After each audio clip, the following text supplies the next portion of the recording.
शिव कभी नहीं कहे। 24,000 श्लोक की शिव महापुराण में कहीं नहीं लिखा कि शंकर भगवान को 1.25 लाख बेलपत्र देना। इसमें कहीं नहीं लिखा कि 1000 लीटर दूध देना। यहां तो लिखा एक श्रद्धा का एक बूंद दूध भी विश्वास की बेलपत्र के साथ शिव को समर्पित करोगे तो शंकर उस तुम्हारा कल्याण कर देंगे। उसको स्वीकार कर, स्वीकार।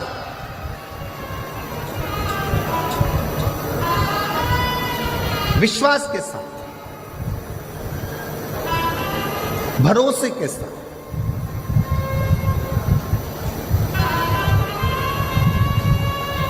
आपका भरोसा श्रेष्ठ होगा तो शिव मिलेगा। संकल्प ऐसा ना करा जाए जिस संकल्प में भगवान तुमसे दूर हो जाए। पुण्य करने के चक्कर में पाप मत कर बैठो। पुण्य करने जा रहे हो और मालूम पड़ा पाप कर्म कर बैठे तो वो पुण्य की कोई परिभाषा नहीं, कोई परिभाषा। भागवत जी होती है तो उसमें प्रसाद का वितरण होता है। राम कथा होती है तो उसमें प्रसाद का वितरण होता है। गीता जी होती है तो उसमें प्रसाद का वितरण होता है।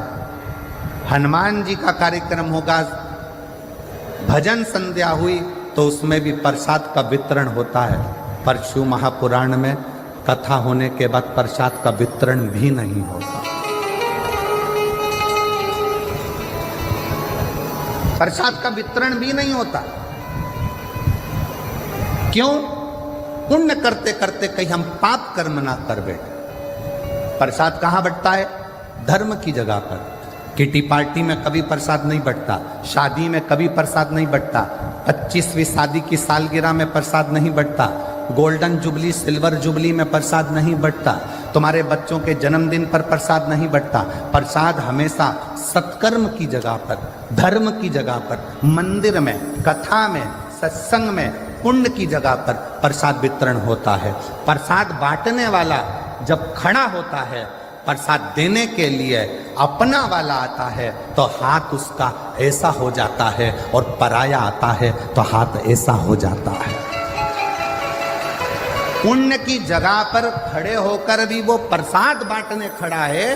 प्रसाद देने वाले का प्रसाद है, मंदिर का प्रसाद है, पर अपना बेटा आया तो हाथ ऐसा हो गया, अपनी पत्नी आई तो हाथ ऐसा हो गया, अपना वाला आया तो हाथ ऐसा हो गया, और दूसरा आया तो थोड़ा सा चल चल, और अपनी पत्नी आई तो तुरंत उसको ज्यादा से ज्यादा दे दिया, बच्चे को ज्यादा से ज्यादा दे दिया। धर्म की जगह पर खड़े होकर भी अगर तुम अपना और पराये का भेद करोगे तो नरक चले जाओगे। इसलिए शिव महापुराण में प्रसाद वितरण नहीं होता, क्योंकि शंकर यहाँ 24 घंटे रहता है।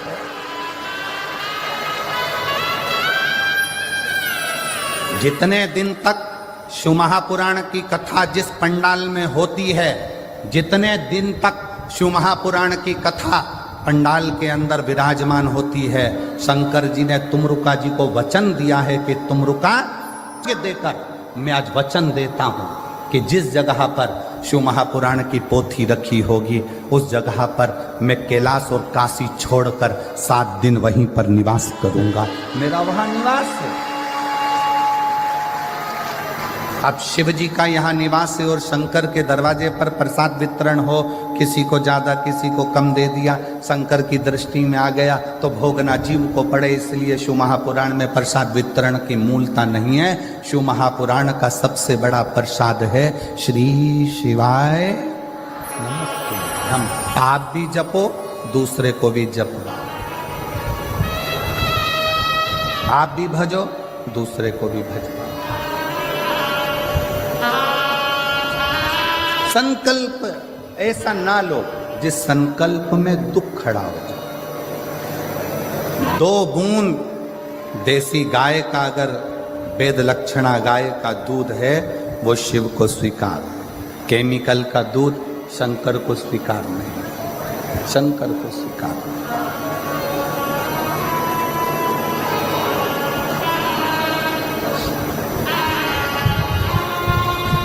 आप उसको हृदय से पुकारो। शिव को बिना आडंबर के, बिना दिखावे के शंकर को कुछ दोगे, शिव स्वीकार करो, शिव स्वीकार करो।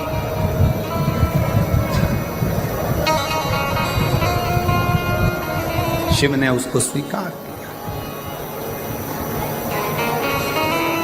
एक पत्र है, अच्छा है।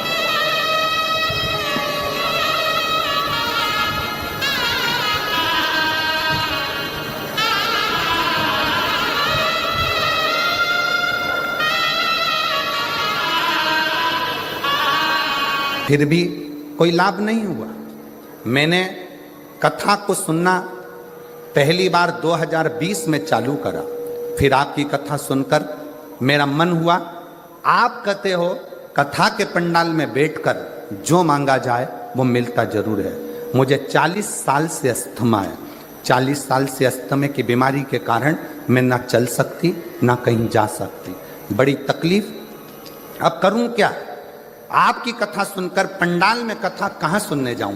तो मैं सिरसा हरियाणा की कथा सुनने पहुंच गई। सिरसा हरियाणा के पंडाल में बैठकर कथा सुनी। बाबा से प्रार्थना करी कि आप सब जानते हो बाबा, सियोर वाला महाराज कहता है कि रज को शरीर से लगाना तो ठीक हो जाता है। बाबा मैं भी कथा सुनने आई हूँ, मेरी 40 साल से अस्थमा की बीमारी है, आप मुझे ठीक कर दो। बाबा सिरसा की कथा सुनकर भूमि को नमन कर कर श्री शिवाय नमस्तुभ्यम का आंख बंद कर जाप कर कर वापिस आ गई और विचार कर लिया कि अब कोई जांच ना कराऊंगी। दवाई को उठाकर रख दिया और बाबा की ऐसी कृपा हुई कि आज मैं सिरसा से जब से आई हूँ तब से आज तक मुझे अस्थमा का दौरा भी नहीं आया और जरूरत भी नहीं पड़ी। मेरी अस्थमा की बीमारी ठीक है। 40 साल से मैं लगी थी, 40 साल उस अस्थमा के कारण। एक पत्र और अच्छा है।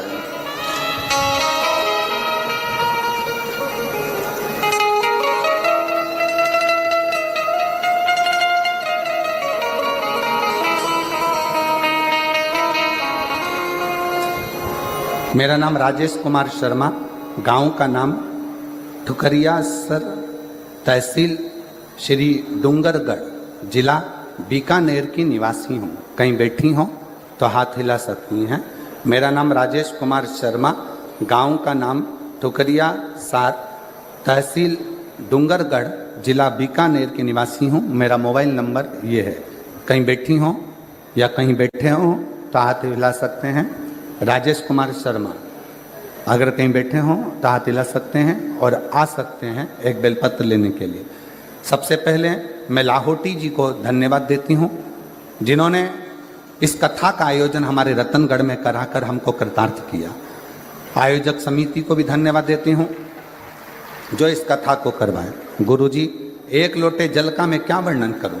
मेरे गले में एक गठान हो गई थी। सभी डॉक्टर बोला कि ऑपरेशन कराना पड़ेगा। गठान कैसी है उसकी जांच करने के लिए जाएगी। अब हम परेशान हो गए कि गठान का ऑपरेशन कैसे कराएं। डॉक्टर के हिसाब से वो गठान निकलेगी, ऑपरेशन के बाद जांच के लिए जाएगी। कोई आसार ठीक नहीं दिख रहे थे। हमने डॉक्टर से कहा कोई दवाई दे दो जिससे गांठ गल जाए। डॉक्टर ने थोड़े दिन की दवाई दी पर गठान नहीं करी। फिर वापिस दिखाने के लिए गए, तब भी हमारी गांठ बढ़ चुकी थी, कम नहीं। तब मेरी माता जी आपकी शिव भक्त हैं, कथा सुनती हैं। उन्होंने कहा कि बेटा शिव मंदिर में जल चढ़ाना प्रारंभ कर और महाराज कथा कहता है आसन लगाकर सुन और बन सके तो एक बार कथा के पंडाल में पहुंच जा और कथा को पूर्ण श्रवण कर। बाबा का मैं भजन कर। गठान बढ़ती जा रही थी और भोले बाबा पर भरोसा कर कर मैं गुजरात की कथा में पहुंच गया। मैं सूरत गुजरात में गया और वहां जाकर कथा का तत्व मैंने श्रवण किया। वहां की माटी को अपने गले में लगाकर बाबा को प्रणाम कर कर आ गया। पुनः दूसरी बार डॉक्टर के पास जाकर जांच कराई तो मेरे गले की गठान पूरी गल चुकी थी। मैं बाबा को यहाँ प्रणाम करने के लिए आया, मैं शिव को नमन करने के लिए आया। कहीं बैठे हो तो एक बेलपत्र लेने के लिए आ सकते हैं। शिव भक्ति का फल क्या? कोई ऐसा संकल्प अपनी जिंदगी में मत लो जिस संकल्प को आप पूरा कर नहीं सकते। कोई ऐसा संकल्प ना लो।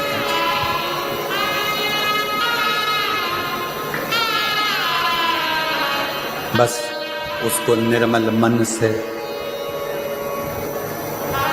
हृदय से शिव को पुकारें। और जब हम उसको निर्मल मन से पुकारेंगे तो वो श्रवण करेगा, सुनेगा। उसको कहाँ नहीं है शिव, सर्वस्व। रतनगढ़ वाले ये सोचें कि ये कथा का पंडाल है, आपकी बुद्धि से निकाल देना कि ये कथा का पंडाल है। 7 दिन मेरे शंकर भगवान ने वचन दिया है तुमरुका जी को। जब एक विधवा, एक बेधव्य चंचुला देवी को जब अखंड सौभाग्य दे रहे थे ईश्वर जी गोरा जी बनकर, जब चंचुला के अखंड सुहाग कर रहे थे, तब मेरे शंकर भगवान ने वचन दे दिया था, ये शिव पुराण की पोथी जहाँ रखी होगी वहाँ मैं स्वयं काशी और कैलाश छोड़कर विराजमान हो।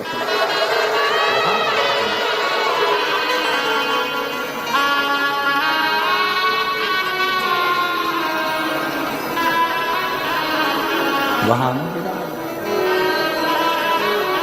और शिव जैसे हेलीपैड देखकर हेलीकॉप्टर उतरता है, वैसे ही शिव महापुराण की कथा।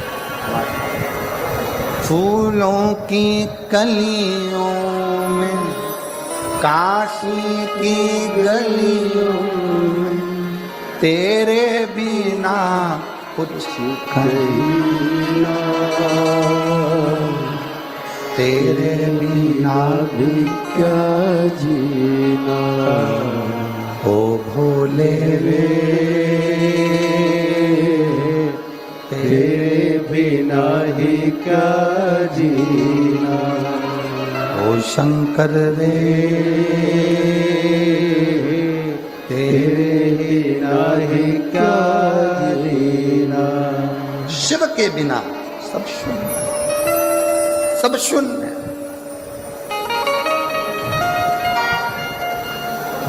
फूलों की कलियों में, काशी की गलियों में, फूलों की कलियों में, काशी की गलियों में, तेरे बिना कुछ कहीं ना,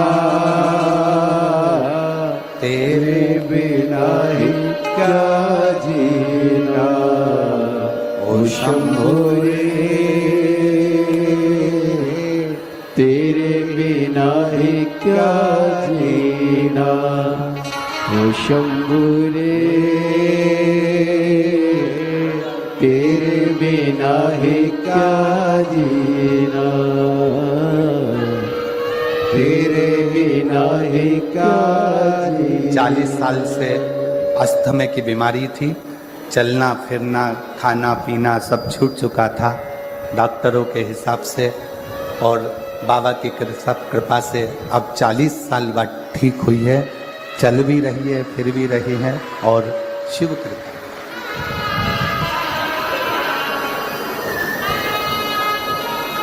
फूलों की कलियों में, काशी की गलियों में, तेरे बिना कुछ नहीं ना, तेरे बिना ही क्या जीना, ओ शंभु रे तेरे बिना ही क्या जीना, ओ बाबा रे तेरे बिना ही क्या जीना। शिव के आश्रित, बिना दिखावे के, बिना आडंबर के, बिना कोई दिखावे के शिव को शंकर।